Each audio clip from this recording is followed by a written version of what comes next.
Welcome to today's webinar, Supporting Family and Youth Peer Advocates During COVID-19, a discussion for supervisors. We are glad you joined us today.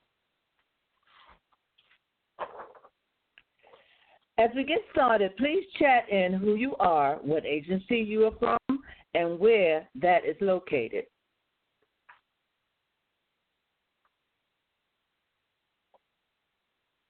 While you continue to chat in who you are and where you're from, we'd like to quickly introduce our panelists. We have Brianna Gower, Director, and Azaria, Georgia, the Youth Power Advocate Training and Credentialing Coordinator for Families Together in New York State, Youth Power. Susan Berger, Director of Workforce Development, and Nancy Craig, Director of Community and Systems Engagement and Parent Advisor Liaison with Families Together in New York State. Bianca Logan, Youth Peer Advocacy Coordinator, Western New York Independent Living.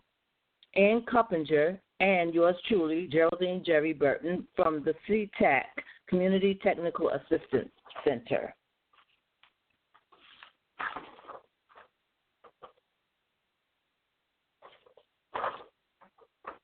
Unlike some webinars where you just listen, the success of today's webinar depends on your participation. You are on mute because there are so many participants. We ask you to please mute yourself to reduce background noise. We need you to chat in ideas, concerns, and questions throughout the webinar. We'll read these out as a part of this discussion. As a reminder, turn to the chat box by clicking on the speech bubble on the bottom of your screen. When chatting, you should chat to all participants throughout the webinar. If you have a technical problem, you can chat to the host. Links to resources will be posted in the chat box. Click on these links for handouts. Please complete the survey following the webinar.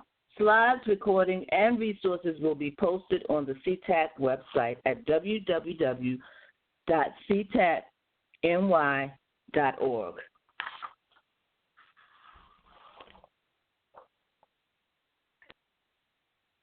We know there are quite a few questions about the policy changes in place due to the state of emergency. If you have questions regarding this guidance, we recommend you consult guidance documents and email the appropriate state agency with your questions. The guidance documents are posted on the CTAC website.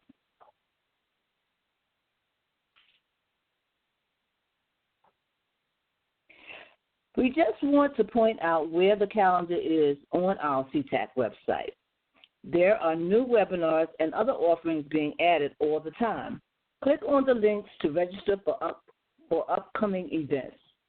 This is also where you can link to recordings of past events by navigating to the date or searching by topic.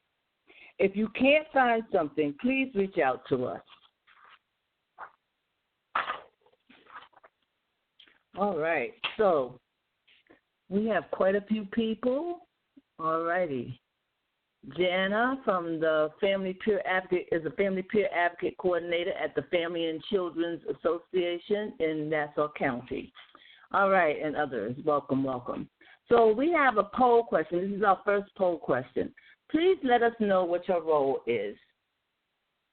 Supervisor of Family Peer Advocates, Supervisor of Youth Peer Advocates, Supervisor of both Family and Youth Peer Advocates, Family Peer Advocate, Youth Peer Advocate, Family or Youth Peer Support Provider Agency Director or other.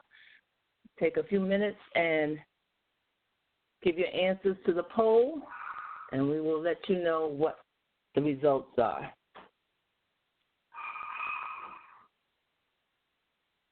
All right.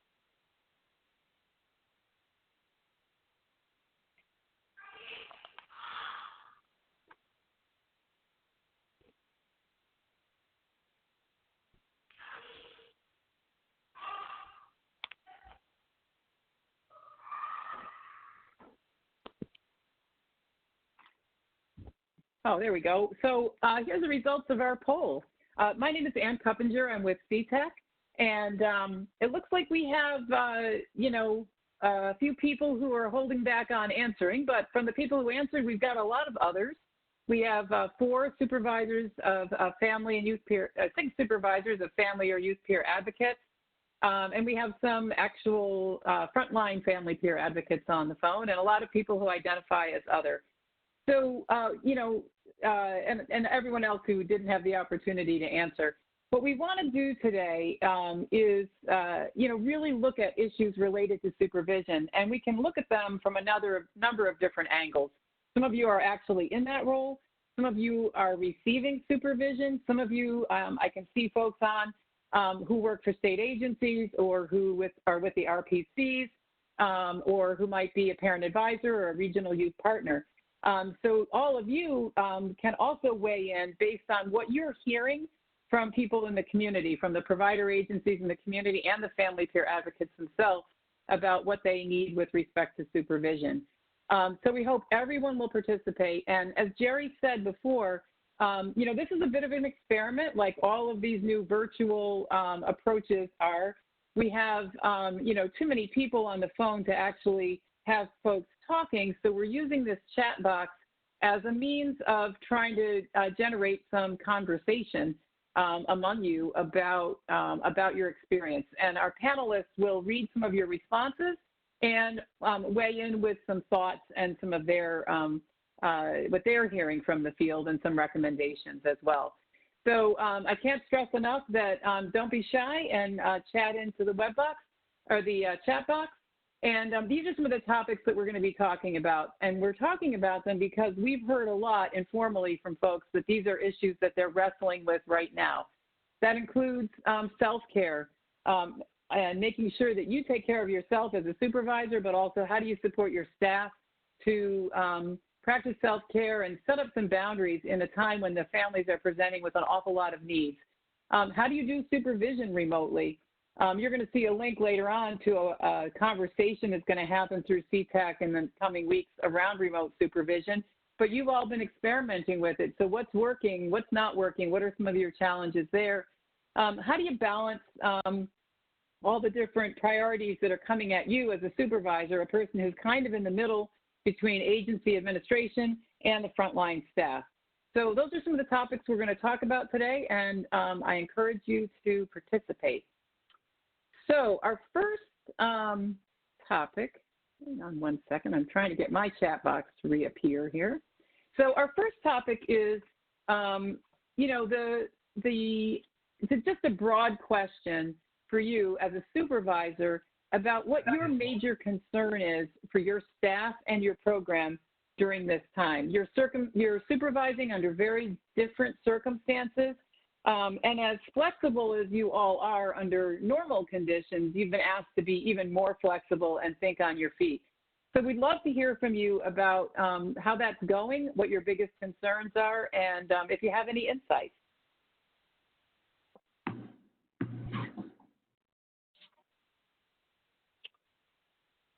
So we've got keeping everyone busy and employed. That's definitely a big one. I know that we've seen a lot of different things going on across the state.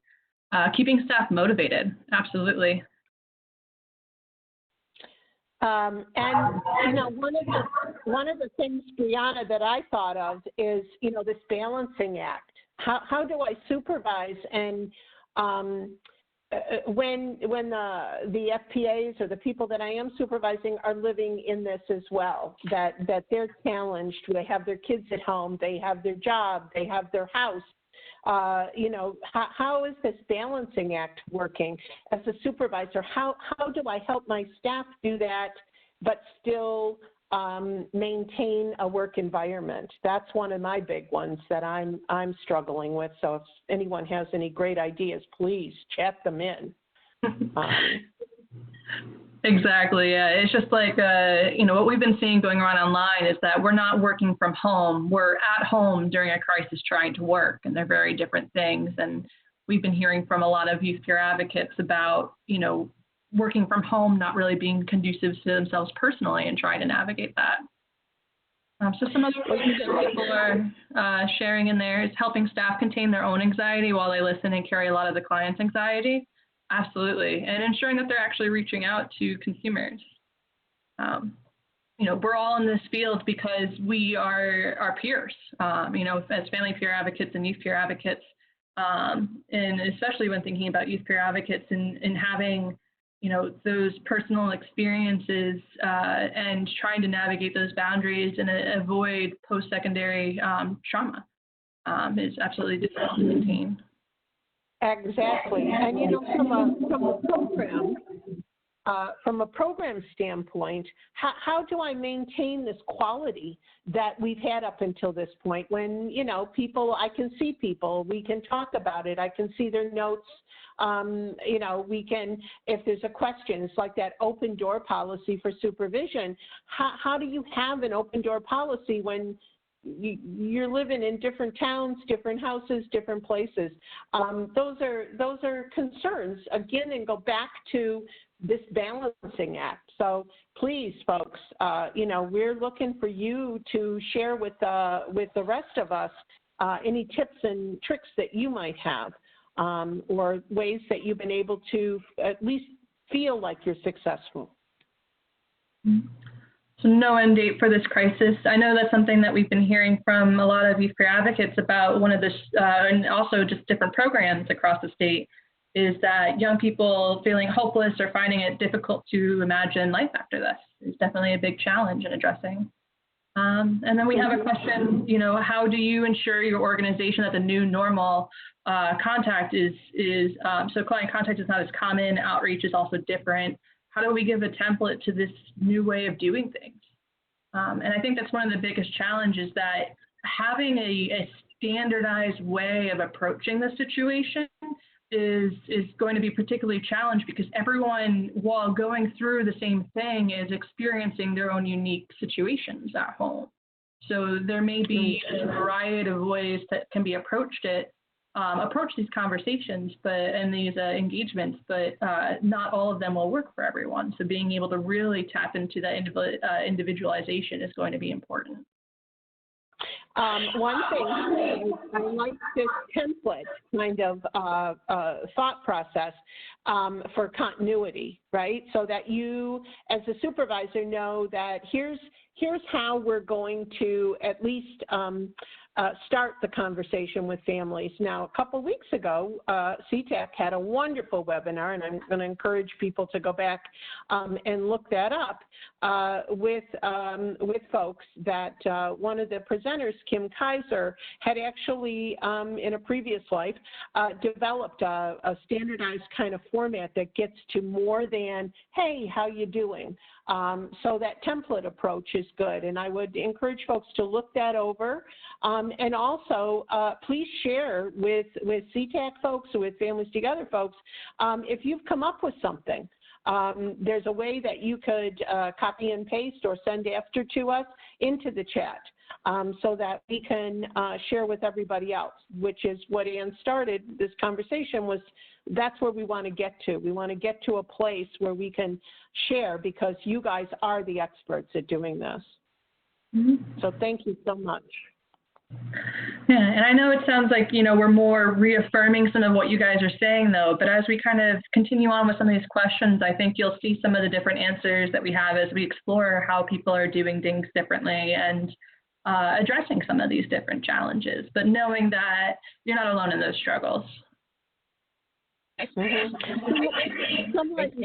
Someone shared about not having enough staff. And that goes back to this balancing, have staff, are they torn between work and having to be at home with their own families? And if any of those family members are ill, to do that. Does any of our other presenters have something they might want to chime in about? Thanks, Nancy. Yeah, so one of the things that we're thinking forward about is what have we put in place during this time to keep more engagement with staff and to keep that togetherness. And ultimately, since our agency covers multiple counties, we're thinking forward to continue to keep some of these things in place. So some of the daily check-ins, even if it's just 5 minutes checking in with each other as staff, making sure that we're using Microsoft Teams now that everybody was forced to learn it. We're making sure that's continuing and seeing each other's faces is something that we're going to make sure we're doing even after we go back to whatever normal may be. That's great, Bianca. Just, that's I think like that's something, and if you listen to the governor every day, those are the kinds of things that he speaks about as well. Is like, let's keep the good stuff moving forward. To do that, somebody, I think it was Kathy, no, Sue Cartagena texted in, chatted in that she's had to hire during this time and using Zoom to do the interview process. Wow, and how different that was. Thank gosh we have something where we can see each other, right? The old days would just be the telephone. So wow, people are really, this is the types of stuff I think that is helpful, so you don't feel like you're all alone, as a supervisor, that you have people. This is great. I'm going to move us along a little bit. I really loved starting this with hearing what some of your concerns are. And I also can see here that people are working things out. And not that it's easy and maybe not even ideal, but it's a combination of, kind of problem solving as you go and thinking, oh, that actually worked and that didn't. So I think as a supervisor, one of the challenges is that there's constant change, and that's difficult to just keep communicating with your staff like, this didn't seem to be working, so we're going to try something new. But I'm hopeful that as we proceed here, you can continue to share some of the strategies that you're using.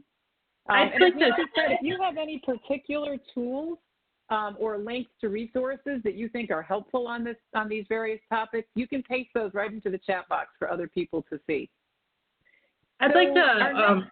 Go ahead. Yeah, go ahead, Azaria. Sorry, I just wanted to bring up. I spoke to a supervisor yesterday, and one of the things that they're dealing with, because they're located in New York City and the Bronx, where this virus has really significantly hit, is the loss of life to not only people in the community, but staff members, and how to really process that grief with other staff and support them through this. And I know there's resources out there, but really to be mindful of educating and getting that guidance for our staff members and having those conversations. Yeah. There will be some webinars coming up looking at grief and loss, including one that's really focused on kinship providers, but I think has broad applicability in terms of looking at ambiguous loss. And we are all experiencing some degree of ambiguous loss here, including being separated from our natural support systems. And it's hard to respond because it's not something we've developed customs for reacting to. So our next topic here is has to do with the changes that you've made in how you supervise staff. So not just the technology changes, but the approach that you're taking to supervision to accomplish that balance of support and maintaining quality. So I'm going to turn it over to our panelists to, read some of your feedback and make some of their own observations about these kinds of changes. Hi, this is Susan. And, one thing, I'm just going to comment on one thing while you guys have the opportunity to chat in. One thing that really resonated with me from the last question is that there's no end date to this crisis. We don't know when it's going to end. And I think that looms really large in people's minds. How long are we really going to be doing this work this way? And what's it going to be like when we go back to, maybe not, the same normal, but a new normal. So thinking about that and thinking about, changes that you might have made around how you supervise, just think about as you, are chatting in, has your supervision style changed? How are you engaging staff differently? We talk a lot about how we're engaging our clients or families differently, but not so much about how we are engaging staff differently. Has the frequency and or length of your supervision changed? We also talk a lot about, working with our clients differently, or, maybe an hour visit works, but an hour phone call seems really long. And how have the people who you're working with, how have your advocates responded to that, and have you been able to work with them on that? And what's working and what are some of the challenges that you're finding? It'd be interesting to share some of what's working, but also to see whether or not people are having similar challenges in moving forward. So we've had for us a lot of webinars, and I've seen a lot of webinars on tips from people on how to work with their clientele, with families, with youth, but not really tips on how to supervise remotely necessarily. So I'm curious to see what people have to say about that. Azaria, you want to add anything right now? Yeah, we have somebody chatted in that they're speaking to their staff weekly, and sometimes more often just really to see how the family peer advocates are managing and addressing any challenges that have come to play. Some other ideas is that really checking in daily, 10 to 15 minutes, just to see how they're going, what their goals are for the day, and trying to keep track of them that way. Making sure everything else is going okay. Another one is, I see here there's actually, somebody typed in a resource. Twice actually the resource was typed in from Alyssa Gleason. Thank you. It says Assurance Wireless is offering free unlimited calls, free and unlimited text, plus 20 gigabytes of data if a family qualifies. So that might work for the families who are the clients, but it also works for staff who may not have the kind of phones or technology that they need to do this kind of work. So here's something that came in. The frequency of verbal contact has decreased because I don't see my staff every day, but email supervision and support has increased. So there's that balance that, kind of we've been talking about in a different kind of scenario. So this is about how you balance that, when I was a supervisor, I would call kind of doorknob supervision, like somebody knocks on my door and, they open the door and they come in and they're kind of hanging on the doorknob while I'm doing supervision. So, or they have a question, and there's not really the opportunity for that, but I see that, some people have found ways to kind of reinvent that approach in a virtual setting. Others have shared that they're using Messenger or text to keep in contact. Susan and I, and actually my other coworker, we send messages almost every day. I'll send her pictures of plants and birds, just to keep that informal and supportive environment open. So we're encouraging to each other also. Somebody shared that their supervisor talks to them twice a week, and then they have a full staff meeting and a department meeting, keeping in contact by messages also. Yeah, and people are using Zoom meetings, and I think that everybody's getting really well versed in how to use Zoom. So I guess that's a good thing. Also, concern for coworkers who live alone with limited social contact, that they've reached out by phone to check in on them. So, there's the supervision of, how are you doing your work and, keeping that going. Some people in the last question talked about, just making sure that everything is running smoothly and advocates are reaching out and they're actually reaching the people who need to be reached. But then there's also the added concern about, what's happening with your coworkers, the ones that are living alone or the ones who, you might know are sick or have relatives that are sick. So it's just an extra layer that gets added on to how and what you're considering when you're supervising, and it's a little more intense in this environment. I see Bianca, actually, one of our panelists, wrote in. Yeah. Yeah, so I just received this webinar opportunity today through NAPers. They're actually doing one on supervision from home. And it's titled A Guide to Supervising Remote Workers. It's going to be next week on Friday. Looks like a good opportunity to be able to connect on what we're all kind of going through right now, and also something for those that do have remote workers to reinforce some skills as well.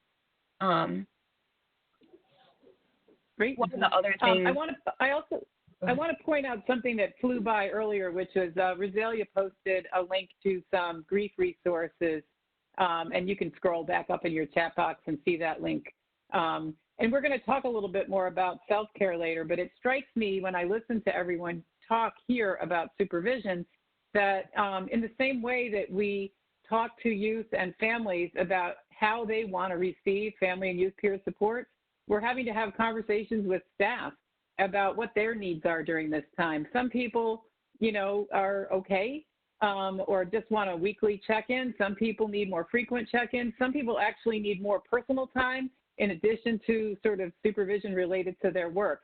And I know that all of those of you who are on the phone who are supervisors are probably really feeling that. Like it's, the normal patterns have to be sort of changed a little bit to meet folks' needs. So, but I think as you go along, be thinking about what's working and what you might want to carry forward with you into the future, because some of these things may actually work on an ongoing basis. So our next question relates to the issue of engaging young people and families. We have heard quite a lot about it being difficult to actually connect. In fact, somebody made that comment earlier, that you're ready and available, but it's tough. Young people are trying to do remote school. Families may only have one phone, if they have a phone at all. Some people are a little burned out about, talking. So some of this, and also some of the goals that folks had on their treatment plans may need to be approached a little bit differently. So in this next question, we want you to chat in. How are you supporting staff to engage families and youth when that has become a little bit of a challenge during this crisis?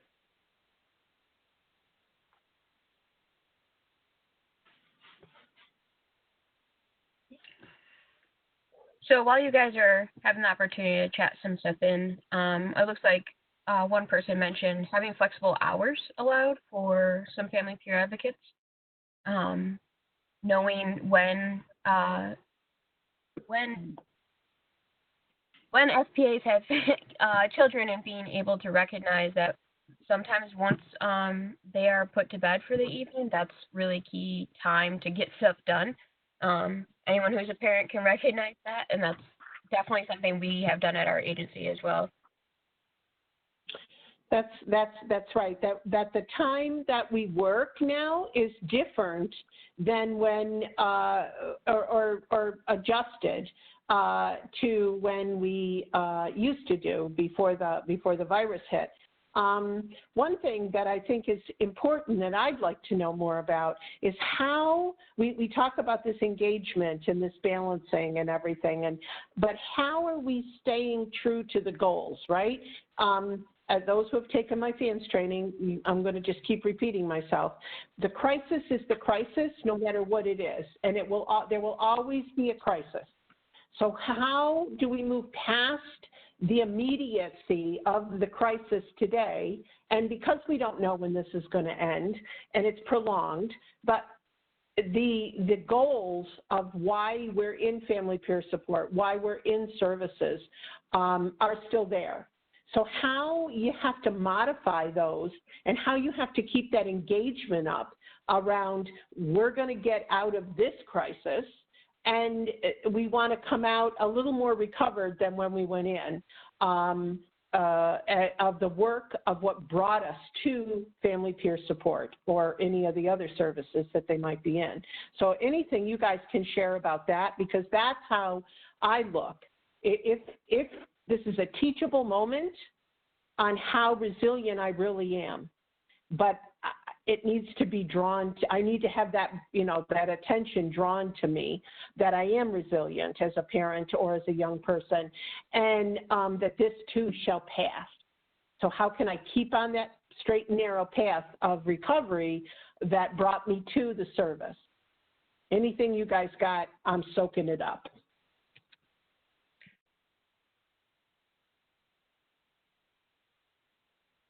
So it looks like, wow, people have been, I'm talking and people are typing in.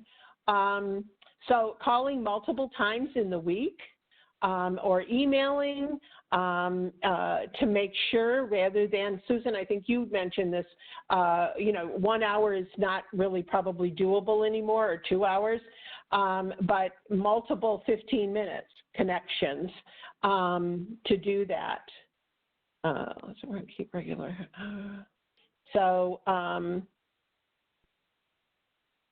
Let's see, what else? Bianca, you got anything else here? They're scrolling fast and I'm losing them. You guys got a lot of good. It looks like one person mentioned the boundaries in keeping regular hours. I think that's important to recognize and reinforce, especially with everybody working from home right now. And also recognizing how that affects our self-care. I think also one big thing is we work for youth and families, and maintaining the flexibility of those time frames with boundaries. So like maybe it's one day during the week that the time for that staff member is extended into the evening. Maybe it's offered 2 days a week, but it's structured time that's defined in advance so that you can maintain those boundaries. And it's also, you're transparent with the youth and family that this is, during this time, these hours are being offered to accommodate our youth and families. So I think that's one way to kind of keep the boundaries around that. Also speaking to you, speaking to the goals, Nancy, is one of the things that I've been doing with the Youth Peer Advocate I supervise is pointing out the successes and strengths with families. And even if we have had to shift focus around goals, recognizing that those successes and strengths are assets in obtaining other goals in the future. So maintaining that strength-based philosophy. Right. Some of the other chat items. Helping families set up for free book deliveries from libraries. Finding where they can pick up free food. That has been huge. And supporting families with those basic needs. A lot of the phone calls with youth and families right now, the check-in is around making sure they have an effective crisis plan for right now, because their assets and accessibility to people that are their supports might have changed. And recognizing, do they have the basics, food, clothing, shelter? Do they feel safe in their home right now? Those questions are so at the forefront of every call to make sure that they're okay, but it's not in an effort to neglect goals that exist, but just to make sure that we have the foundation to support the goals that are already being worked on. Someone also chatted in that they've changed the way that, because families are so multi-stressed right now, that sometimes they forget that they have information that families need, and that we shouldn't assume that the families know it. So that they've been continuing to make sure that if resources come their way, that they're sharing those and not just assuming that families don't want it because they're too stressed right now. So I think that's kind of a smart way to go about it, and think about If you did it before, you should do it now. Again, the stresses that the family is under will, you're under it as well as the supervisor, as the FPA. But to remember that the information that comes to you should also be shared with the family, just like you did before, and not assume that because it's a new way that the family already knows this stuff. And I do know a couple of programs, and I appreciate when programs send me their creative stuff. One of the programs is doing multiple lunch and learn kind of brown bag lunch learning from 12 to 1. They're doing support groups at 2 or 3 times a day at different times to be available for families. So I think that some of this is learning to do new ways with our staff and letting their creativity, because really to do this work, you got to be pretty creative, and letting that creativity kind of abound. So that's wonderful. Thank you, everyone, for chatting in so much. This is great. Yeah, I can't wait to. I think one more point to add to that too, around like we're having to get creative for ourselves, right? Like as peers, we have to think differently about our own approaches. And I think the biggest thing that has been helpful is recognizing the transparency factor. And right now, COVID is everybody's crisis, right?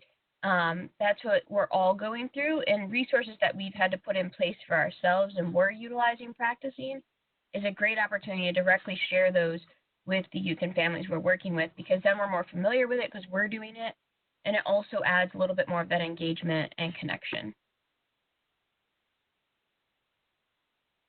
Great. I'm going to move on, but I do see a couple of comments I want to mention quickly. Someone's talking about using free conference call for support groups. And, that's a good point in the sense that we think a lot about virtual, visual things like Zoom, but for some families that's not possible and maybe not even desired. Like there may be too much going on in the background, or sometimes just being on the phone is what they want. So that's a great idea.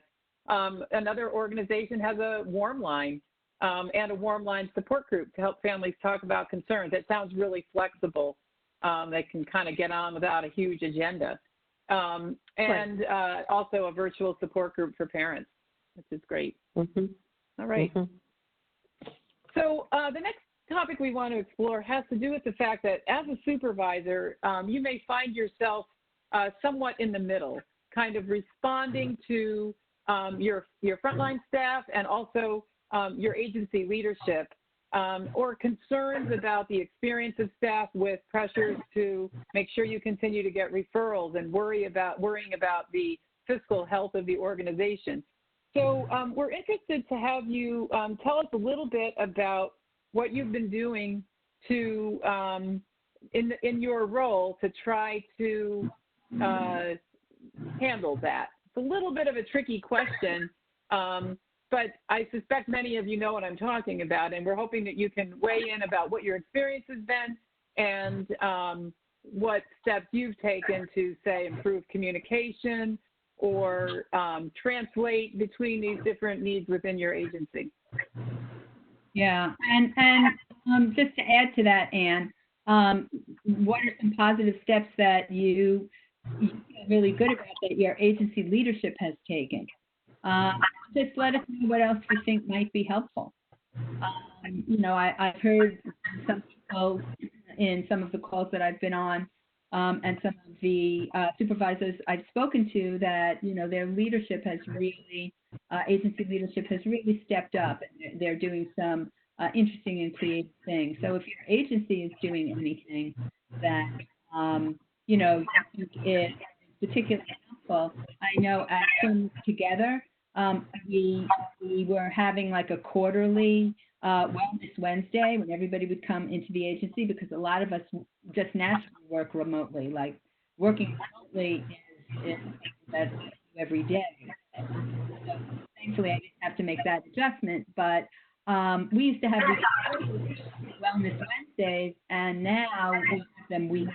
So it's or bi-weekly, and it's a good opportunity to, get the whole staff together, see how everybody's doing, and it ends up being really supportive. The staff that I supervise, I'm really taking those same kinds of steps. And as Aria kind of mentioned, that we chat every morning and pretty much all through the day, both around business issues and around just regular stuff. But that, I think, in some ways helps to balance what the agency wants us to be doing, which is our work, and giving support to the staff.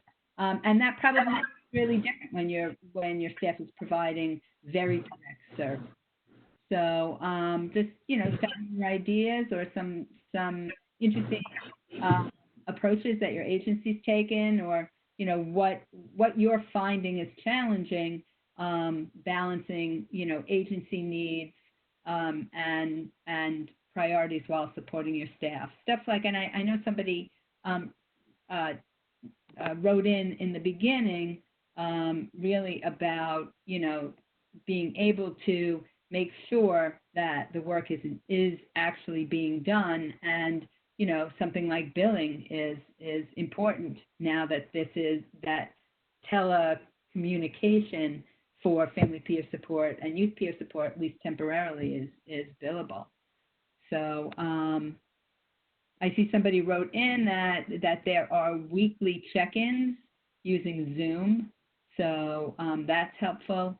We're doing something like that at our agency, and people have chatted in a lot, I think, about this, earlier in the webinar about some things that they've been doing and some things that their agency's been doing. So one of the things I've been hearing a lot about, Susan, is sort of changing some of the communication within the agency, and really being a lot more transparent, especially in large agencies where sometimes information doesn't flow up and down as smoothly as people would like it to. And I've heard some executive leadership level people saying, we have had to change the way we communicate with our staff to really let them know, what's going on, and to actively hear from them on a regular basis, not just offer, an open door, but to really elicit input from staff. And I think that makes a lot of sense, that right now more than ever, especially, in agencies where people are worried about their jobs, or they may feel a lot of pressure to be productive when they're not feeling really productive, that some really open communication is really critical. Some really key things that our agency has been doing is, I think it was about week 2 maybe, that we were 100% workforce at home. Agency leadership actually had reached out individually to have calls with each staff person, which I thought was a very personal touch, just to check in, make sure their basic needs were met, make sure they were able to be adjusting, working from home, checking in on their workload. Since you're working from home versus in the community, how's that feeling? I was really impressed when I got that call, and I was like, wow, this is pretty cool. And it's a really great personal touch to add, because everybody's adapting so much right now, and a lot of people don't have equipment at home, or are able to just adapt to having a home office or a space that's private even. Also, ramping up the technology for staff to be able to participate virtually as effectively as possible. Did staff members need a headset? Do they have a webcam on their laptop? Do they have a laptop? A lot of those things are what all agencies had to go through in order to have staff be able to work remotely, and our agency has really taken a stance to ensure that all staff have what they need to be able to work from home. The other thing with technology is we have a team on our staff that is really taking steps to schedule one-on-one walkthroughs of technology with our staff members that may not be as fluent in technology or that are learning new software because of working from home. And those one-on-one kind of opportunities have been so helpful for staff members to just have somebody who's patient and objective and is going to take the time to get them comfortable with what they're utilizing. Thanks. Oh, how true is that? That's a lot. That they're really a lot of very impressive work they're doing. We have here from someone saying we have staff submitting daily work from home logs as well as weekly check-in meetings to ensure that staff are doing well self-care wise as well as maintaining contact with clients, and that's a really important balance. Somebody asked if the webinar was going to be recorded, and I can answer that question. Yes, it is, and it will be available in a couple of days. And someone else wrote in, at the end of each week, the CEO shares her words of encouragement and gratitude to all staff in the agency. Brianna, did you, from the, a youth peer advocate side, do you have any thoughts here? Yeah, something that we recently came up on one of the peer leader support and development calls we have is that, the youth peer advocates were looking for ways to support each other right now. There's a lot of things that they're doing in terms of setting up support groups for the young people that they're working with. And one of the youth peer advocates had been talking with their supervisor and proposed setting up a youth peer advocate support group, an opportunity for youth peer advocates to get together and it not be about necessarily work, but be about supporting each other during this time as well, which I thought was a fantastic idea, and they're working on getting something set up. So being able to find opportunities for young peers to come together and support each other as well, and things that they're going through, and not necessarily being always about the young people that they're supporting, but how they're maintaining their own wellness as well. And then in addition with that, sometimes being in the work that we are right now, a lot of what we're doing is about addressing challenges and things going on with COVID-19. So finding opportunities in these wellness sessions to be a break from that is especially important, and something that we're hearing a lot from peers is that the same advice we're giving to young people in how to manage during this time, limit your exposure to the news, all these different things. And so as youth peers too, really being able to promote opportunities where wellness opportunities are a break from that, so that there is a space in place for people to be able to step away from the day-to-day things that are going on. That's great. Someone else, there's one other right now chat that I want to read. It says we have weekly meetings for supervisors, and also our supervisor provides an inspirational comedic email daily, which allows us to start our day united in a distinct way. The HR department has been supportive in helping all of us with various snags we are experiencing. So bringing in HR as a resource, I think, is a really good idea.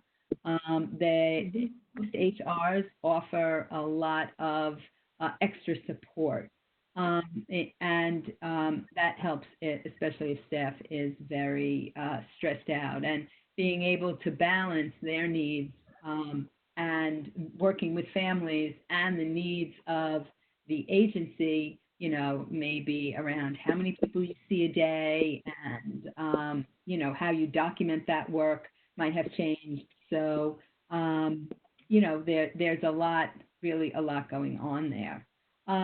And yeah, I was just going to say that's a perfect segue. It's perfect. Yep.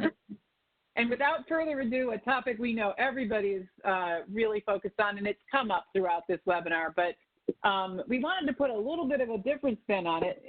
You can also tell us what you're doing to support your staff, but what are you doing to take care of yourself as a supervisor, or whoever you are here in some sort of role that involves taking care of other people? What are you doing to take care of yourself?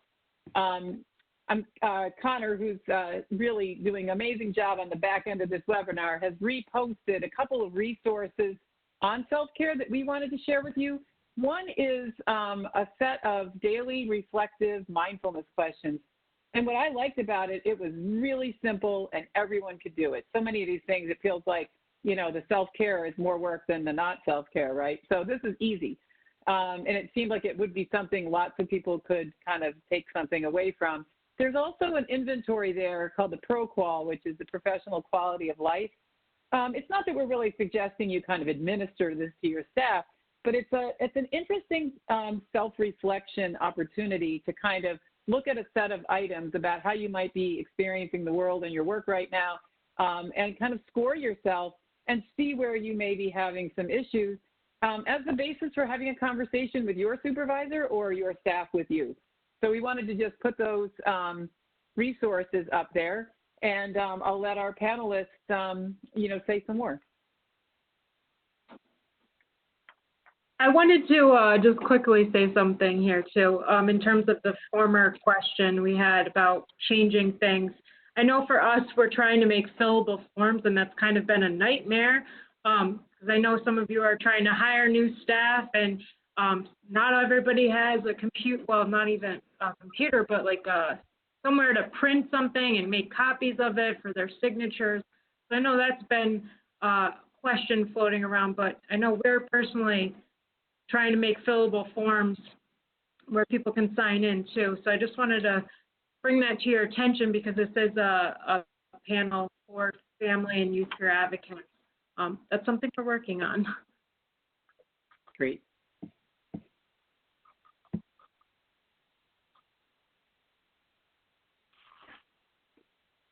Hello, everyone. This is Geraldine Jerry Burton, and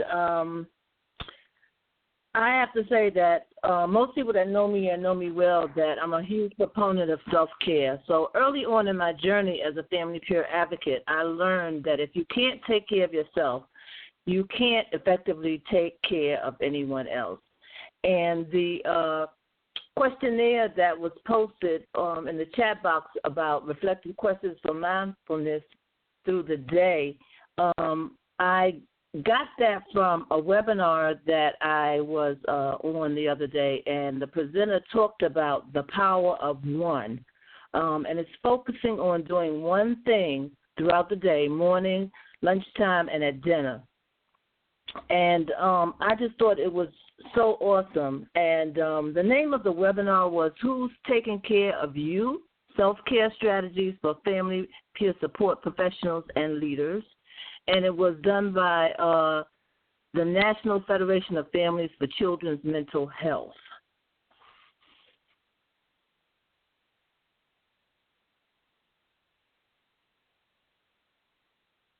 Bianca?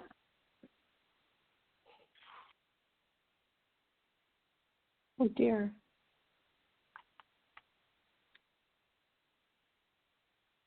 Can we lose Bianca there? It's helpful when you take yourself off mute. Thanks, guys. So one of the things I'm personally practicing is gratitude, and kind of pressuring others to practice gratitude that I surround myself with too. Like, I'm not going to let negativity or being bombarded by media or news stories or what you read on Facebook into my kind of circles for my own personal self-care. The other thing I'm practicing within that gratitude is time. More than ever right now, all of us have a lot of time at home. There is no excuse to say that I don't have time to reorganize that linen closet that I haven't done for the past 6 months because I felt like I had no time. Right now, we should be practicing acknowledging the time that we do have and taking advantage of it and being constructive with it. So those are things that I'm really practicing for myself. As far as managing uncertainty goes, that I have found to be a bit more challenging, even with staff and among the management teams at our agency, because we just don't know. And I think acknowledging that we don't know what our normal will look like after this, and that we don't know what will be sustained from what we do, but doing the best we can to put things in place and benefit from what we have kind of been creatively doing. I think that's one that I just have to be transparent. That is a challenge for us overall.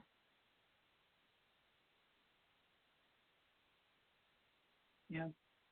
Some people have shared some links. I know there was two from CTEC in terms of a professional quality of life scale, PROQOL, that could most likely be found on the CTEC website. And then there's the reflective questions for mindfulness throughout the day. I believe Geraldine spoke to that. We have some vibrant.org safe space. Things people are sharing. Our pets. I know me personally, I love my cats. They also drive me crazy. Trying to fight with them throughout the day, and they're fighting with each other throughout the day. So brings us solace, but a form of normality to our new lives. Take a look at the chat box. Some of those also. Our faith. I hear some typing from somebody. Keeping track of our own stress symptoms and planning to play. That's also very important. Making sure we're not all just sitting on our gaming systems and our personal devices, staring at a screen all day. I know personally for me, and then wanting to sit in front of the television does not fly at my house between me and my husband. We play a lot of rummy now. It's new to our lives, and I enjoy it. And so just making sure you're getting off those devices is really important. Yeah. And something that I've done personally with a group of friends, there's a lot of ways to game virtually. So we'll use Google Hangouts, or there's House Party and different applications, and we'll play Jackbox games and stream them through the TV. Or we'll have like a weekly game night to stay in touch with each other, and that's something that we always look forward to.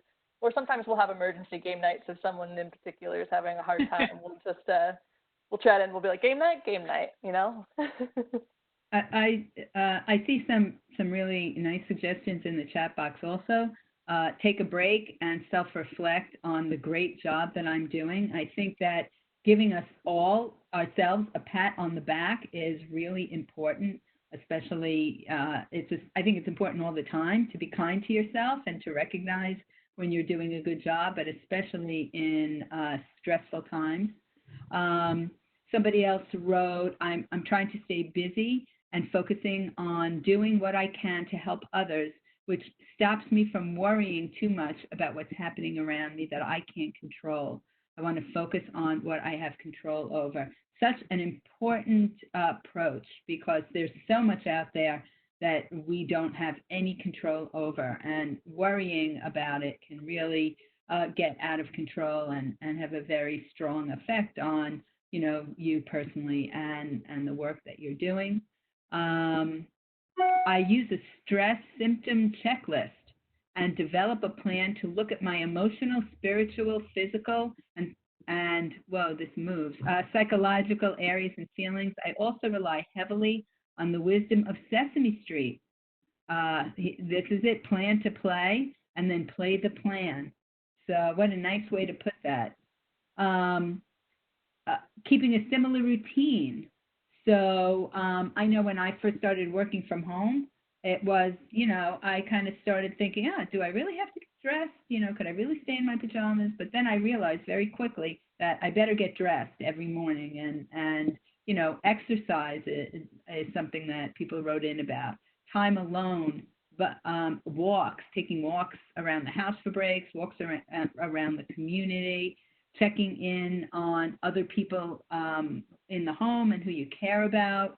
I do about a big walk every day that the weather allows, so that's been working for me, and I hear that from a lot of people.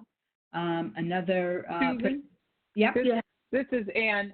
Oh. We're really running out of time, so sorry. I hate to do this. I'm hoping, no, it's totally fine, and I'm sorry to interrupt you, but I know people are, have things they may have to get off to. We're going to run a couple minutes over, and obviously this is a topic that we could explore in more depth, I think.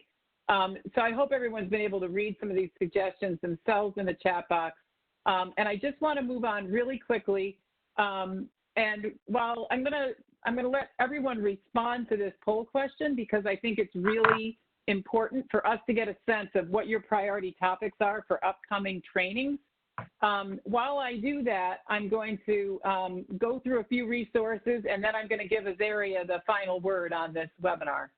So you can answer the poll question on the right, and I'm going to scroll ahead to a couple of resources that I want to point out. These are some upcoming CTAC webinars. We have that webinar I mentioned on kinship care and ambiguous loss. There's a Conversations with Tony Salerno and Dr. Courtney Holm. That's more of a dialogue. It's like almost like a podcast, and that's about remote supervision. There's also a transition age youth engagement webinar that some of these same panelists are on. And then we have some recent webinars that you can see highlighted here around telehealth, telephonic services, virtual group therapy, which was really a therapy webinar, but I think had a lot of value for those of you providing peer services. And also, some other webinars that might look a little clinical, but that still have some really good takeaways in terms of strategies. Here you have all of the state agency COVID websites, so you can, when you get this slide deck, you'll be able to click on those and contact information for our panelists. And with that, I want to thank. Well, we don't have our poll results just yet, or did I mess up by moving away from that slide, Connor? No, the polling is still up. Oh, the polling is still up. Okay. So, Azaria, I'll let you have the final word while we get your poll input. Yeah, if you have any questions too, please feel free to send those in, or any other things that you feel are important that we should know. But I just want to thank you all for being here, regardless of your role, and no matter where you are in the state, just know that you are a frontline essential worker, and the work that you are doing with youth and families is more important now than it is ever. We hear your challenges, and we want to ask you to keep in touch with us about ways we can be responsive and support you in the current times and even into the future. We also hear your resiliency and creativity coming through, and we hope that this time leads to some innovation that will help us work better together with youth and families in the future. Thank you. I want to thank all of our panelists and all of our participants. When this webinar closes down, you'll get a survey, and I really want to encourage you to respond to the survey. Let us know how this format worked for you, and also if there are other topics or questions that you want us to address in the future, you can let us know. And with that, I want to say thank you, and everyone have a wonderful rest of the day, and please be safe. Bye-bye, everyone. Bye. Thank you, guys. Thanks, everyone. Enjoy your weekend.